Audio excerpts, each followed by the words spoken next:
Olá, gente. Bem-vindos de novo ao Tech Aplicada, como vocês estão. Vocês viram agora, né, nosso vídeo do tutorial básico, a mesa de som, em que você aprendeu a montar um som, entender mais ou menos que é um cabo balanceado, desbalanceado, e entre outras coisas do tipo. Agora a gente vai ver agora o nosso nível intermediário. Vamos ver um pouquinho sobre equalização, como funciona e talvez alguns detalhes a mais. Espero que gostem. Fiquem com o vídeo.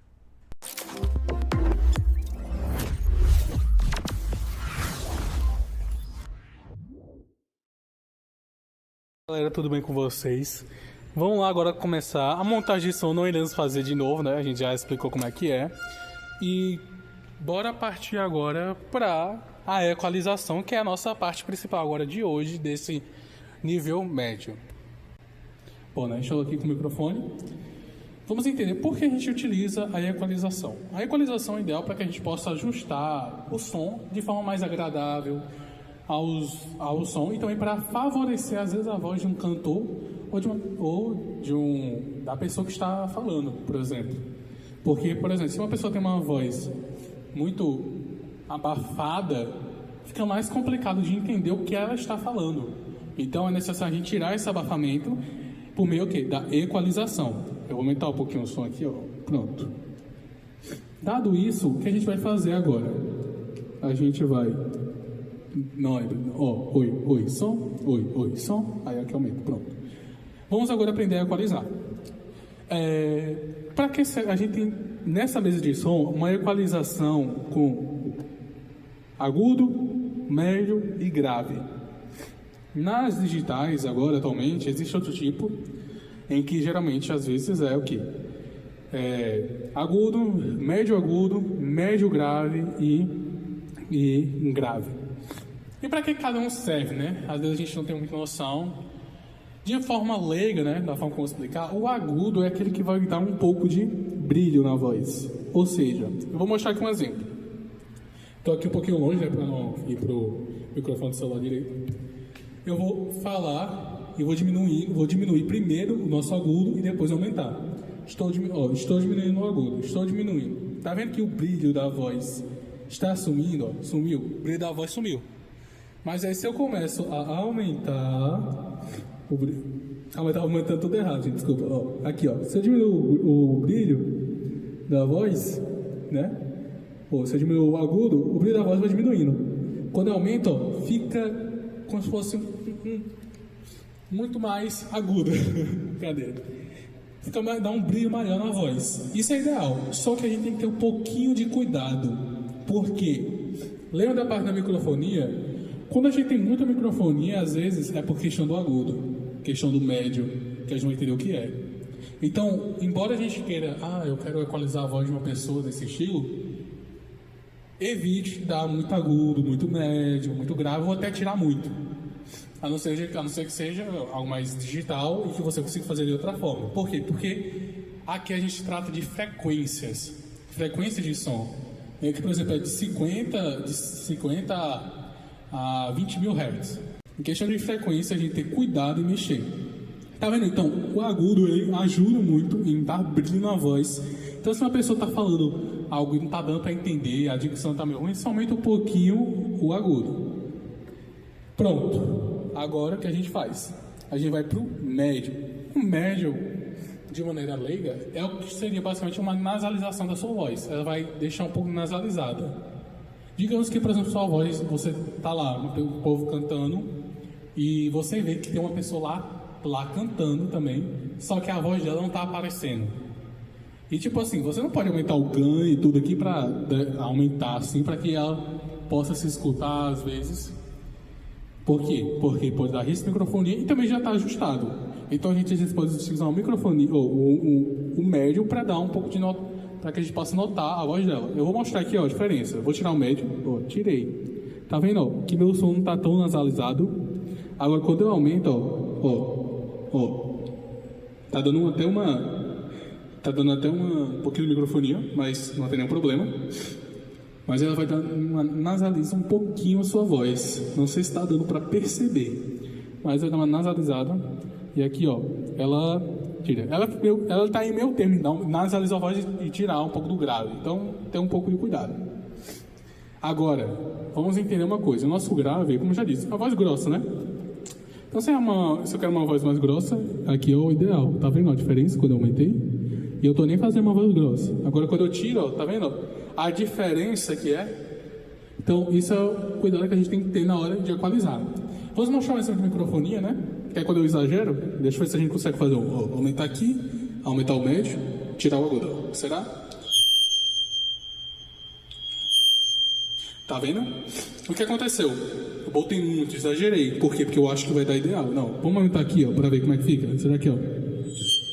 Tá vendo de novo? Aí, eu vou diminuir o médio. Tá indo. Vamos diminuir o médio. Aí, por quê? Por causa do agudo. Vamos diminuir, ó. Aí, ó. Tá vendo? Já foi embora. Por que Aí você fala, por que o médio não deu por que o grave não deu uma microfonia? É porque um som tem de baixa frequência, né?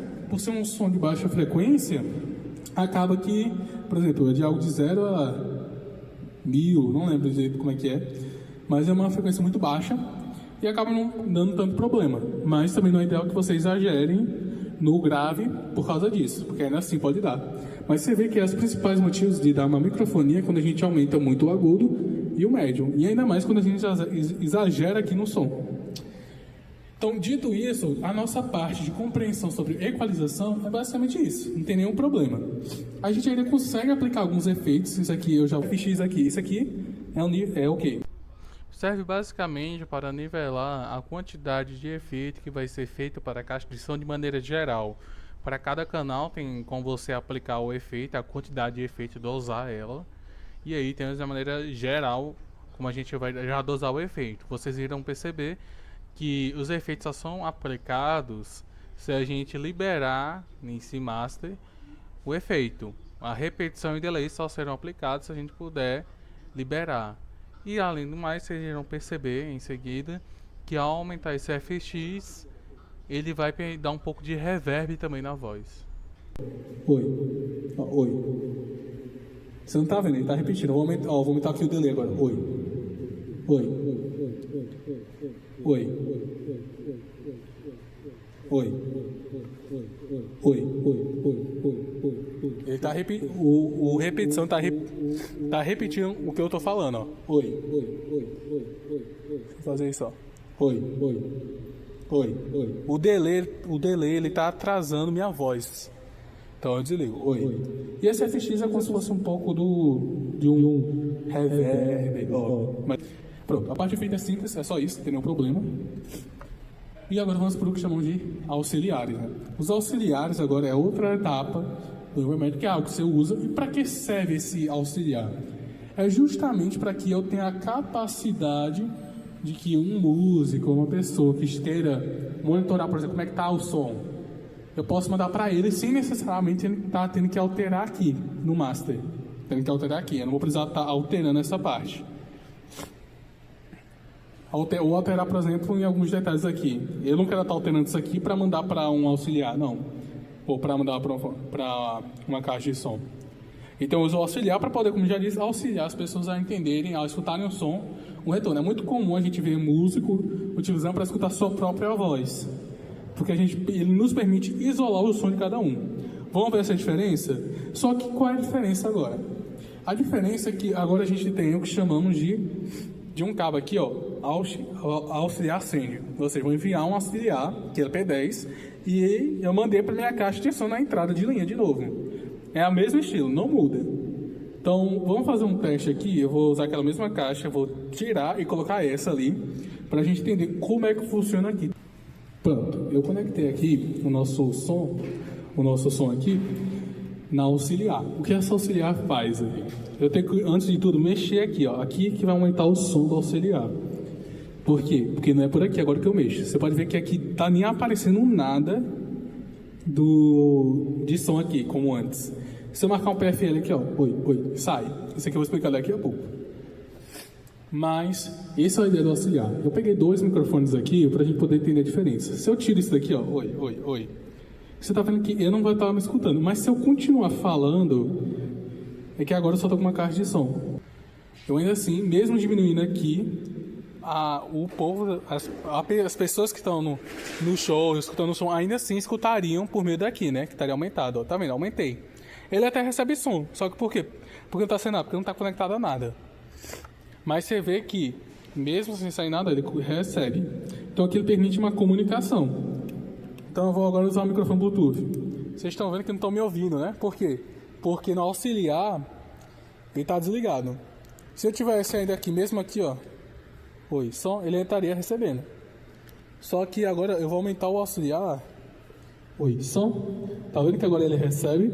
Então a ideia do auxiliar é justamente essa, que a gente possa escutar o nosso próprio som e adaptar a forma que a gente desejar, sem necessariamente ter que alterar o som de outra do show que a gente está fazendo ou do que a gente está mexendo. Então pronto, agora Vale ressaltar também que, ao comparado a uma mesa digital, a mesa analógica ela não permite que a gente altere na mesa de som de maneira individual uma equalização para o auxiliar. O que isso quer dizer? Que o que eu estiver mandando de equalização para o geral, para o som geral, eu vou estar mandando também para o auxiliar, da mesma forma contrária, a não ser que a gente use alguma coisa por fora para poder aplicar esses efeitos individualmente. Mas em geral, o que dá mais liberdade é a digital. você entendeu o que seria o que significa agora o pré-fader, dá tudo isso. Pré-fader é basicamente tudo aquilo que ele vai passar por aqui, mas não vai passar pelo fader, aqui, basicamente esse local. Para quê? Para que ele possa enviar, para que ele possa enviar, por exemplo, para o meu fone ou para o fone de algum cantor. E qual é o intuito? É justamente eu receber esse som sem mesmo, por exemplo, ele passar pelo fader. Porque se, digamos assim, que eu esteja com o fader aqui para baixo, né? Deixa eu ir um pouquinho para baixo. Eu estando com o fader aqui para baixo, ao enviar o som, ele ia passar por aqui e ia cortar o som. Então, por exemplo, ele não iria mais conseguir, ele não ia sair som. Mas agora, digamos que, por exemplo, eu ainda assim quisesse receber o som, mas eu não queria liberar para as pessoas que estão lá. Então eu poderia fazer o quê? Eu poderia usar um pré-fader em que ele permitiria com que eu me escutasse, antes de mandar para as pessoas. Então ele vai vir antes do fader, antes de enviar praticamente para as pessoas. E tem o que chamamos de pós-fader, que é quando ele passa pelo fader e envia. Em resumo, o pré-fader é um sinal enviado para o auxiliar antes do controle do volume principal. Isso significa que mesmo que você abaixe ou aumente o volume no canal principal com o fader, o som que vai para o auxiliar permanece constante, não vai ser alterado. Essa configuração é útil principalmente para que os músicos ou técnicos tenham uma mixagem de monitoramento estável no palco, sem ser afetada pelas mudanças no volume que o público vai escutar. Por exemplo, o cantor pode ouvir um microfone mais alto no retorno, mesmo que o engenheiro ali de som abaixe o volume na saída geral. Já o pós-fader é o sinal enviado para o auxiliar depois do controle do volume principal. Nesse caso, quando o volume do canal é alterado, o sinal enviado ao auxiliar também muda na mesma proporção. Essa opção usada principalmente para enviar sinal para efeitos como reverb e delay, que precisam acompanhar o volume da mixagem para que o som dos efeitos não fique fora de sincronia. Se você reduzir o volume do canal principal, automaticamente o volume do efeito também diminui, mantendo o equilíbrio sonoro. Em resumo, basicamente o pré-fader mantém o envio fixo ideal para mixagem, retorno, gravação isolada, enquanto o pós-fader ajusta o envio junto com o volume do canal, perfeito para efeitos, que pode seguir a dinâmica da música.